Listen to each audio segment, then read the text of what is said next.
nombre es Cristina Fuentes, directora internacional del Hay Festival. Muchísimas gracias a todos por acompañarnos y bienvenidos al Hay Festival Digital Querétaro 2020. En esta ocasión, debido a la emergencia sanitaria, no podemos encontrarnos en las calles de Querétaro, cara a cara en sus teatros, pero estamos encantados de poder seguir acercando a escritores, pensadores con su público, con los lectores. Yo creo que hoy más que nunca hace falta no solo crear, sino mantener espacios que promueven diversidad de pensamiento y celebran lo mejor de la literatura y de las ideas. Así que para mí es un gran honor y un gran placer presentaros al Premio Nobel de Literatura 2010, Mario Vargas Llosa, que estará en conversación con el escritor y periodista peruano Raúl Tola sobre el último libro de Mario, Medio siglo con Borges, un homenaje personal a este autor fundamental del siglo XX. Quería agradecer al municipio de Querétaro, nuestro socio principal, a Sura, aliado regional para América Latina, y en este evento en particular a la Universidad Autónoma de Nuevo León. Así que sin más, os dejo en la mejor compañía, Mario Vargas Llosa y Raúl Tola. Muchísimas gracias. Muchísimas gracias, Cristina, por esta invitación. Por supuesto, muchas gracias al de Querétaro, ¿no? Muchas gracias, Mario, por aceptar esta conversación sobre Medio siglo con Borges, un libro que repasa esta relación larga, prolongada, que, según se demuestra en el propio libro, evolucionó con el paso del tiempo entre tu lectura y la escritura de Jorge Luis Borges. Pero yo quería comenzar, si te parece, Mario, preguntándote por esa primera impresión de Borges, esa impresión desprovista del conocimiento, de las advertencias y de las protecciones que tiene un lector ya avisado, ¿no? ¿Cómo se produjo? ¿Cuándo se produjo este primer descubrimiento de Borges? Bueno, no recuerdo exactamente el año, pero sí recuerdo muy bien cómo leí a Borges por primera vez. Fue gracias a Lucho Loaiza, un escritor peruano, a quien yo había conocido hacía poco, y que era pues un borgiano integral. Él conocía a Borges a través de Luis Jaime Cisneros, que había estudiado filología en Buenos Aires y había traído al Perú, digamos, el nombre de Borges, los libros de Borges. Y Lucho Loaiza pues estaba absolutamente deslumbrado por este autor, este personaje de cuentos tan maravillosos, de poemas admirables. Y entonces era un gran propagandista de Borges. Y recuerdo haber leído a Borges por primera vez gracias a Luis Loaiza. No recuerdo qué leí, pero lo que sí recuerdo es que yo quedé enormemente impresionado con sus cuentos. Y yo tengo que decir que en ese momento yo era muy seguidor de Sartre y de todos los filósofos existencialistas, que creían en la literatura comprometida, que creían en la literatura como un arma para transformar la sociedad, para lograr el socialismo. Y claro, ante ese tipo de enseñanzas, Borges resultaba un irritante. Borges era una persona que no le interesaba la política, que no tenía ningún interés en cambiar la sociedad, que más bien hacía literatura fantástica, es decir, una literatura desasida de la realidad inmediata, y que tenía preocupaciones que tenían que ver con el tiempo, bueno, con todos los temas borgianos que clarísimamente pues entraban en contradicción con el mundo de Sartre. O sea que fue para mí un shock encontrar un escritor tan distinto y que además era muy buen escritor, y que era un escritor ya desde el punto de vista del trabajo del lenguaje muy admirable. Y entonces, al principio yo disfrutaba de Borges, pero sin reconocerlo, ¿eh? A la vez que tenía muchísimas discusiones con Lucho Loaiza y con Abelardo Kendo, que ellos estaban mucho más cerca de Borges que de Sartre, como yo lo estaba pues mucho más de Sartre que de Borges, ¿no? Ahora, Borges... Mi primer contacto con Borges fue más bien polémico. Sí, pero no tardó mucho tiempo en romper esas primeras resistencias ideológicas. No. porque, digamos, lo que prevalecía ahí era el encanto literario que tenían los cuentos de Borges, la gran originalidad. Yo comencé a leer los cuentos, es decir, comencé, no sé si por lo mejor de Borges, pero en todo caso lo más original de Borges, ¿no? Los cuentos con esa extraordinaria, digamos, prosa con las que estaban relatados, y además la manera tan sutil, tan alambicada en la que él, digamos, presentaba sus cuentos, de los que iba entre una serie de informaciones muy diversas, transparentándose poco a poco la razón de ser del relato. Era un escritor de cuentos absolutamente notable, extraordinario, original, y no solo por los temas, sino por el tratamiento de los temas. O sea que era muy difícil no ceder a esa fascinación y a ese encanto.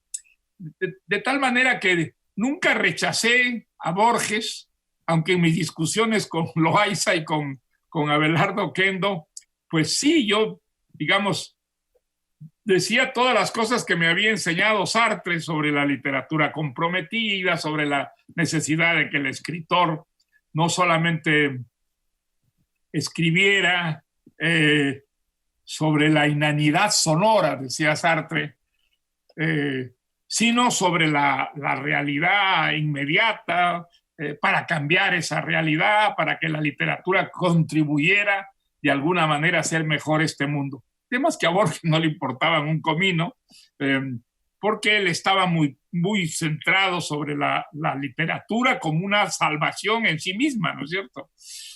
Y entonces, pues yo creo que desde esa época yo comencé a leer a Borges, un poco escondidas al principio, y luego sin vergüenza, asumiendo directamente la admiración que siempre le he tenido. Ahora, el año 63 yo conocí a Borges en un momento que creo fue definitivo, porque el año 63 él visitó Francia, deslumbró a los franceses, le dedicaron muchos números de revistas, se reeditaron los libros que ya se habían editado y se publicaron los nuevos libros, ganó el premio Formentor, lo ganó con Beckett, ¿no? Al mismo tiempo. Y entonces, digamos, este reconocimiento extraordinario en Francia de Borges, yo creo que saltó hacia América Latina, y lo que venía, digamos, sancionado por el éxito en Francia, pues prendió en América Latina, y mucha gente que no lo había leído y que no lo conocía, empezó a leerlo, a reconocerlo, y creo que el gran prestigio de Borges viene a partir de ese viaje a Francia el año 63. Fue muy emocionante para un latinoamericano estar en Francia y ver el deslumbramiento que produjo a los franceses este señor ya casi ciego, que caminaba pues con dificultad apoyándose en un bastón, y que hablaba un francés impecable, pero literario, un francés que era muy literario y que sorprendía a los propios franceses.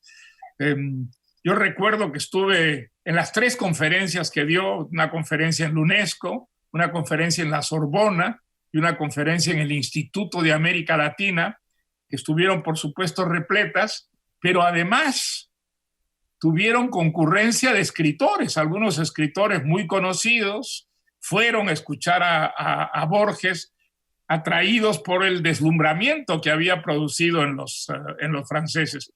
Yo creo que a partir de ese momento, una obra que Borges tenía prácticamente acabada en esa época, lo más importante de su obra estaba ya publicada, debió ser para él muy emocionante, porque hasta entonces había sido un escritor de minorías, había sido un escritor además muy, muy contestado en Argentina por las mismas razones que la literatura comprometida pues no podía aceptar una figura como Borges, ¿no? Pero creo que a partir de ese momento todas las críticas desaparecieron y vino ya un reconocimiento y una admiración generalizada en el mundo de la lengua española, ¿no? Una dimensión de este personaje poliédrico que era Borges es justamente la que estás mencionando, es decir, su calidad como conferencista, que fue fundamental en ese reconocimiento en Francia, ¿no? Sí. Yo he escuchado conferencias absolutamente deslumbrantes de Borges, admirables, de un orden y una erudición abrumadores, pero tiempo después, además, la impresión fue todavía mayor porque terminé por descubrir que las hizo estando ciego, es decir, sin apuntes y citando de memoria todo lo que decía, algo extraordinario. Exactamente, sí, sí. Yo me acuerdo de una conferencia, por ejemplo, sobre literatura fantástica, y lo que hacía en esta conferencia pues era resumir cuentos fantásticos. Y entonces, durante cerca de una hora, fue contando cuentos fantásticos que deslumbraban al auditorio, y al final terminaba preguntando al público si se sentían de la literatura, miembros de la literatura fantástica o miembros de la realidad real. Él, digamos, sus conferencias las memorizaba porque era una persona muy, muy tímida, ¿no? Y entonces la idea de estar ante un auditorio, pues a él lo enervaba, de tal manera que sus conferencias las decía muy tenso, con un vaso de agua ahí al lado, en el que a veces concentraba además, como estaba ya ciego prácticamente, pues no veía al auditorio, pero lo sentía. Y es verdad que como su memoria era prodigiosa, su memoria literaria daba la impresión de haberlo leído todo, de saberlo todo. Había leído en muchos idiomas, él sabía pues muchos, no solamente idiomas vivos, sino también idiomas muertos como el noroik, el idioma de los vikingos. Entonces, todo el mundo de Borges era muy insólito, muy sorprendente, y era sorprendente sobre todo en un escritor latinoamericano. La idea de los europeos de América Latina era todavía muy primitivo, era una idea muy primitiva de un mundo sobre todo de pistoleros, de revolucionarios, de dictaduras. Y entonces una persona tan refinada, tan intelectual y con ese conocimiento pues universal de la literatura, los sorprendió, los desconcertó, los admiró, y desde entonces comenzó a tener discípulos Borges también en otras lenguas, no solo en el español, ¿no? Ese año 1963 es un año después de que La Ciudad de los Perros ganara el premio Biblioteca Breve. ¿Qué, digamos, impacto produce en un escritor como Mario Vargas Llosa, que en ese momento estaba comenzando su andadura literaria, el descubrimiento de este escritor que tiene este enorme reconocimiento en Francia? Bueno, a mí como te decía, pues a cualquier sudamericano lo hubiera emocionado ver el deslumbramiento de los franceses con este personaje. Ahora, el mundo de Borges es un mundo muy alejado del mío, ¿no? Yo soy un escritor más bien realista. Yo creo que las enseñanzas de Sartre, las ideas de Sartre sobre la literatura han estado siempre presentes en mí a la hora de escribir relatos, a la hora de escribir novelas, aunque, digamos, la admiración que yo tenía de joven por Sartre pues haya menguado mucho, pero el tipo de escritor que yo trato de ser es muy distinto del de Borges, lo cual no me impide, digamos, admirarlo y reconocer en Borges a un escritor extraordinario, fuera de serie, y que ha hecho, sobre todo por la lengua en la que escribimos, por el español, una revolución sin precedentes, ¿no? Como decía un poeta catalán, Gabriel Ferraté, decía, el español es un idioma numeroso, es un idioma que necesita muchas palabras para expresar una idea. El caso de Borges va en contradicción total con esta tradición que efectivamente está muy presente en el español. Nosotros somos escritores de muchas palabras, de sensaciones, de pasiones, de sentimientos, pero no tanto de ideas. En cambio, la lengua de Borges es una lengua de ideas, es una lengua en la que hay casi tantas ideas como palabras, algo absolutamente insólito, no insólito en el francés o en el inglés, pero sí en el español no tiene realmente una tradición. Y esto lo crea Borges a través de sus múltiples influencias, de sus múltiples lecturas. Y yo creo que la creación de este lenguaje es más bien tardía en Borges, porque cuando él comienza a escribir, que comienza a escribir desde muy joven, desde los 19 años, él se alista en las corrientes de vanguardia, el ultraísmo sobre todo, pero bueno, son todas las corrientes de vanguardia, y es un idioma muy palabrero, es un idioma que además cuando él regresa a la Argentina es patriotero, es una poesía y una prosa que giran alrededor del gaucho, de la pampa, del arrabal, de ciertas calles porteñas. Es un mundo que además es muy poco atractivo y está un poco inmerso en lo que es la tendencia latinoamericana, criollista, pintoresquista, algo muy distinto de lo que es el Borges que nosotros conocemos. Y yo creo que él va purificando poco a poco su lenguaje, saliendo de lo que llamó la equivocación altruista, hasta la historia universal de la infamia, donde creo que aparece ya el Borges que admiramos, ceñido, preciso, muy concreto, y con ese mundo en el que hay no solamente fantasía, sino también mucha erudición, una erudición pues muy bien seleccionada de acuerdo a sus propios apetitos literarios.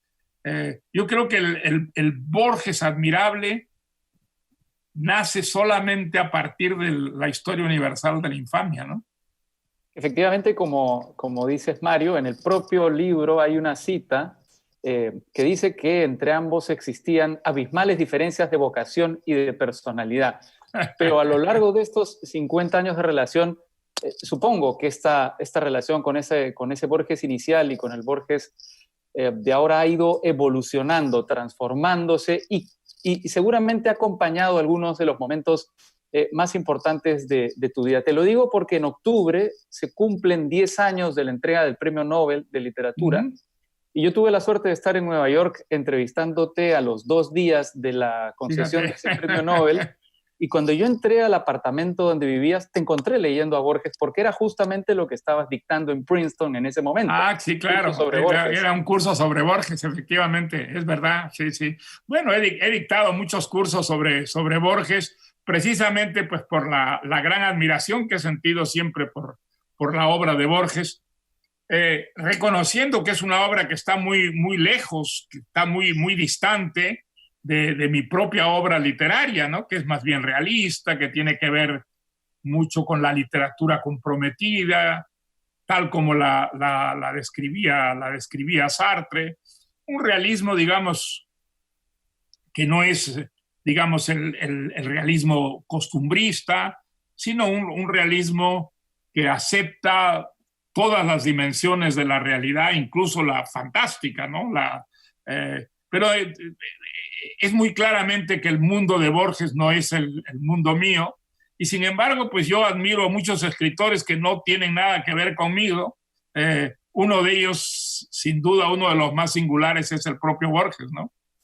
Hace un tiempo nunca llegué a ser amigo de él, ¿no? Yo creo que era muy difícil ser amigo de él ya cuando él era muy famoso. Yo creo que él se encerraba en lo que se llama ahora otra persona que él había inventado y que era la que daba las conferencias, la que daba las entrevistas, de tal manera que, como digo en este libro, solo la primera vez yo tuve la sensación de poder hablar con Borges. Creo que después ya no hablaba con él, sino con esa persona que él se había inventado para mantener un poco a raya a sus admiradores, a sus lectores, y para que no hollaran su intimidad, una intimidad que él defendía y que seguramente amigos íntimos de juventud podían conocer de cerca, ¿no? En efecto, en el libro están las entrevistas que le realizaste a Borges tanto en 1963 en París como en el 83 en Buenos Aires. ¿Cómo te sentiste al revisar ambas entrevistas para ser publicadas en este libro? Bueno, digamos, el Borges que yo conocí era una persona que era pues 20 años menor, ¿no? Que el Borges ya muy, muy mayor que yo vi en su departamento. A mí lo que más me impresionó era la modestia con la que él vivía, ¿no? Siempre se había asociado a Borges a una sociedad más bien privilegiada. Bueno, es verdad que, digamos, él estuvo muy vinculado a Victorio Campo, que era una persona pues muy próspera, pero, digamos, él vivía muy modestamente. El departamento que tenía en la calle Maipú era un departamento muy sencillo, de 2 dormitorios, y entonces él estaba allí con una chica que era la que se ocupaba del departamento. Él ya había perdido la vista hacía muchos, muchos años, y entonces lo que más me sorprendió es que no hubiera libros de Borges en ese departamento. Me acuerdo que le pregunté, es una de las preguntas que le hice, ¿por qué no hay ningún libro de usted ni sobre usted? Y me respondió con mucha gracia: ¿quién soy yo para compararme con Shakespeare, por ejemplo, o con Cervantes, que tenía, sobre todo tenía libros ingleses, había muchos libros ingleses, y me acuerdo que me habían dicho que hacía leer a las personas a las que daba entrevistas en su casa, les hacía leer siempre algún texto. Y entonces yo esperaba que me hiciera leer un texto, y no me hizo leer al principio, pero me hizo leer al final. Al final me hizo leer, y ya no recuerdo qué me hizo leer, pero creo que me hizo leer algún poema de uno de esos autores ingleses que él admiraba, ¿no? La sensación que deja la entrevista del 83, sobre todo, es que por entonces ya era un personaje Borges, que se había convertido en un entrevistado totalmente difícil, escurridizo, ¿no? Exactamente. Bueno, que tenía unos clichés, ¿no? Que lo defendían de tener que expresar su intimidad, en la que seguramente pues había tantas dudas, tantos conflictos como en las de todos nosotros. Pero él no daba esa impresión, él daba la impresión de que tenía unas ideas muy claras, porque quien hablaba en esas entrevistas no era Borges, era una persona que él se había inventado justamente para mantener a distancia de esa intimidad suya a los públicos distintos que tenía y que él ni siquiera conocía porque estaba ciego, ¿no? Pero al menos Borges se había tomado el trabajo de que este personaje fuera coherente con el narrador Borges, ¿no? Porque sí, este personaje intentaba descolocar a su entrevistado del mismo modo que el Borges narrador juega permanentemente con su lector, se burla de él hasta cierto punto, ¿verdad? Sí, yo creo que digamos, la obra más importante de Borges ya estaba escrita. Cuando él, digamos, se vuelve famoso, yo creo que la obra más importante de Borges, pues ya forma parte del pasado. Después siguió escribiendo, publicando cosas siempre interesantes, por supuesto, pero digamos la gran originalidad, la gran novedad de Borges aparece entre los 20 o 30 años que siguen a la publicación de Historia Universal de la Infamia, de tal manera que es un personaje más bien ya en cierta forma retirado de la literatura, acabado para la literatura, aunque luego siguiera escribiendo cosas siempre interesantes, pero que de ninguna manera se comparan a los grandes relatos o a los grandes poemas de su madurez, ¿no? Ahora, este era un personaje que también podía acumular rencores y sentirse mal con relativa facilidad. Lo digo por la incomodidad que le generó esa entrevista de 1983, sobre todo por las referencias a una gotera en su casa en la presentación, ¿verdad? Me dijeron que nunca me había perdonado que yo citara esa gotera. Además es un artículo en que yo citaba la gotera escrito con un enorme cariño y una gran admiración que siempre he tenido por Borges. Pero el hecho de que dijera que había una gotera en su casa, que había un pequeño recipiente, un lavador, donde caía la gota esa de agua que se filtraba desde el techo, hizo que dijera una cosa muy divertida. Dijo, no, está bien, es un muchacho que me vino a ver, y está bien, es un periodista. Ahora, mi impresión fue que era un publicista que quería venderme una casa, porque dijo que mi casa tenía goteras, exactamente, que son las cosas que dicen los publicistas que van a vender casas. Ahora, es tanta la admiración, Mario, por Borges que, digamos, de la obra de Mario Vargas Llosa se conocen sobre todo las novelas, los ensayos, los cuentos de la primera época, pero se conocen muy pocos poemas. Y el libro se abre con un poema. Borges, bueno, no es propiamente un poema, es un texto escrito en líneas, digamos, ¿no? Sí. No es propiamente un poema, es una especie de síntesis que escribí en Florencia, seguramente después de terminar de releer alguna obra de Borges. Yo he escrito textos de esa índole que no me atrevo a llamar poemas, sino son más bien textos en líneas, que parecen versos, pero no lo son, sobre escritores que admiro, me acuerdo que cuando escribí Odiseo y Penélope, hice un poema, un texto en líneas, ¿no?, sobre Homero. Hice otro cuando visité la casa de este poeta griego en Alejandría, ¿cómo se llama? Cavafis. Cavafis, que me impresionó enormemente ver la modestia de esa oficina en la que él trabajó tantos años, y además de conocer un poco su historia en ese mundo, pues, en el que él pertenecía a la minoría griega, pero que al mismo tiempo era un mundo que tenía que ver mucho con su propia poesía. Entonces escribí un texto en líneas también sobre Cavafis, y este texto sobre Borges, que no me atrevo a llamar un poema, aunque parece más bien un artículo escrito en líneas, ¿no? Es una especie de síntesis de lo que representa Borges, de lo que es Borges en el mundo de la lengua española, algo absolutamente insólito, y algo que yo creo también es una cosa muy típica de Borges. Es un escritor sin discípulos, porque yo creo que la influencia de Borges mata a sus discípulos. Es una obra que tiene unas características tan nítidas que los discípulos se convierten en borgesitos, repiten a Borges, son un eco de Borges, y entonces, pues, en lugar de enriquecer a sus discípulos, yo creo que él los liquida, los mata.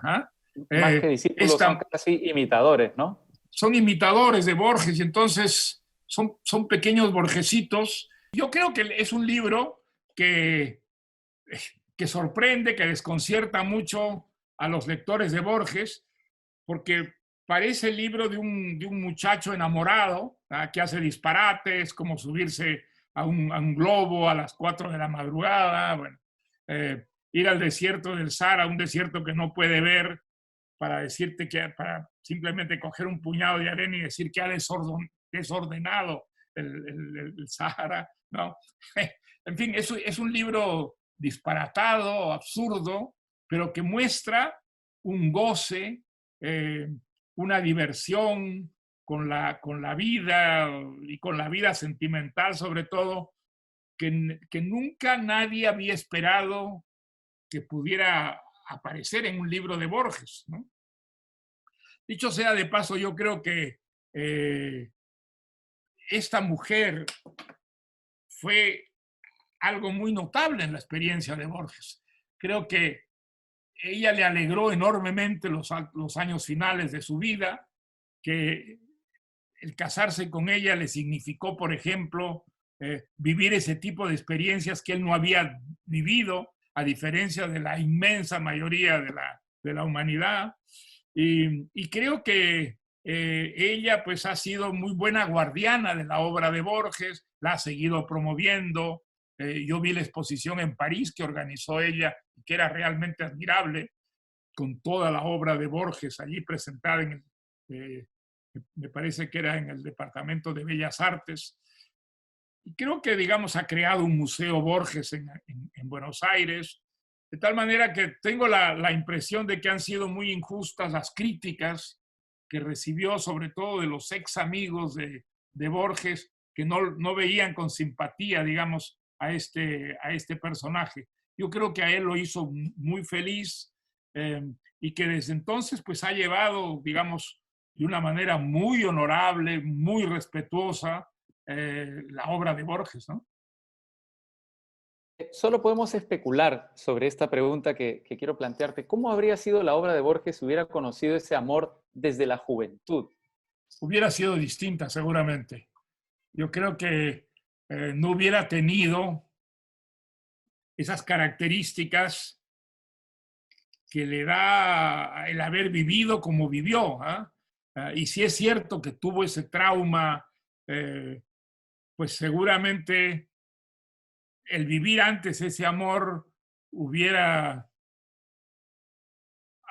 a tiempo hecho de Borges una persona más normal.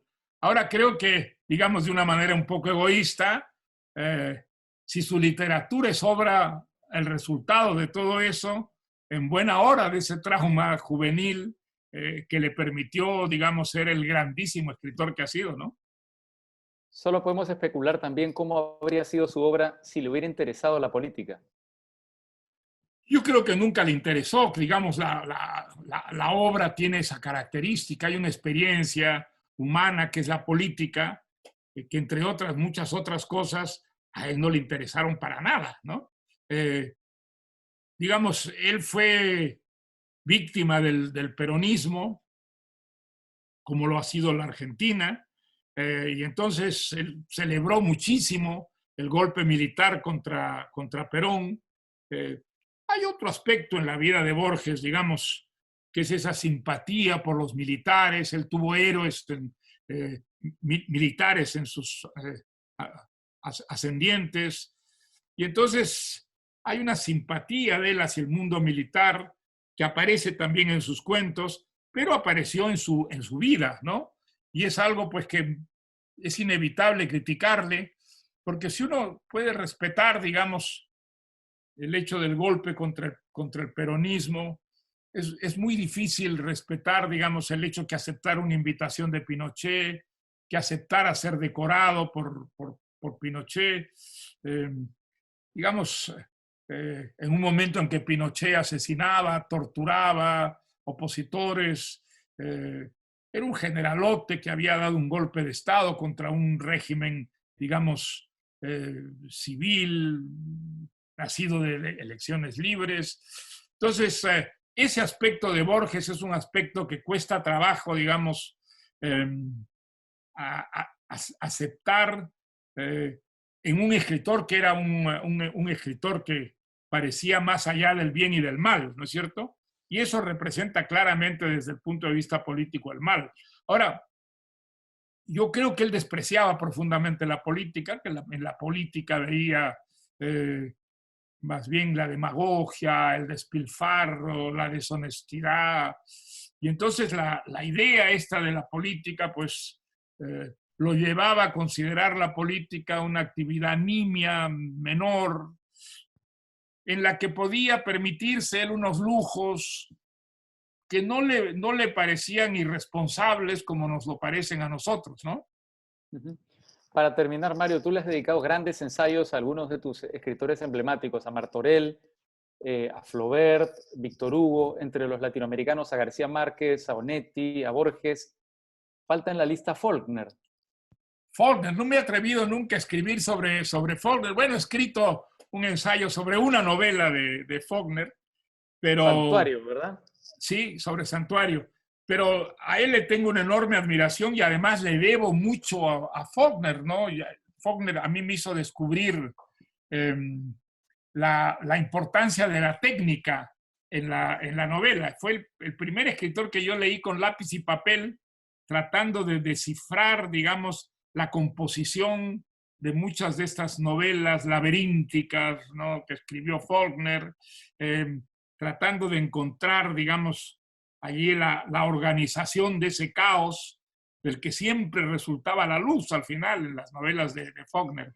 Pero nunca me he atrevido a escribir un libro sobre Faulkner, quizá por ese respeto pues enorme que tengo a lo mucho que yo le debo a las enseñanzas de Faulkner, ¿no? Bueno, Mario, muchísimas gracias por esta conversación para el Hey Pues nada, Raúl, Querétaro. muchas gracias a ti y muchas gracias al Hey Festival. Siempre recuerdo la primera vez que fui al Hey Festival, el pueblecito en la frontera entre Inglaterra y Gales, Inglaterra, ¿no?, y Gales, efectivamente. Sí. Un pueblecito, y desde entonces he estado muy vinculado al Hey Festival, que como tú sabes tiene incluso en el Perú, en Arequipa, una relación que se va repitiendo varios años y entiendo que con mucho éxito. Así que he hecho este diálogo contigo como un homenaje al Hey Festival, que ha hecho tanto por la literatura en el mundo entero, ¿no? Que además es Premio Princesa de Asturias este año, muy merecido. Así es, muy merecido, efectivamente. Muchas gracias nuevamente, Mario. Un Pues gran nada, abrazo. gracias a ti.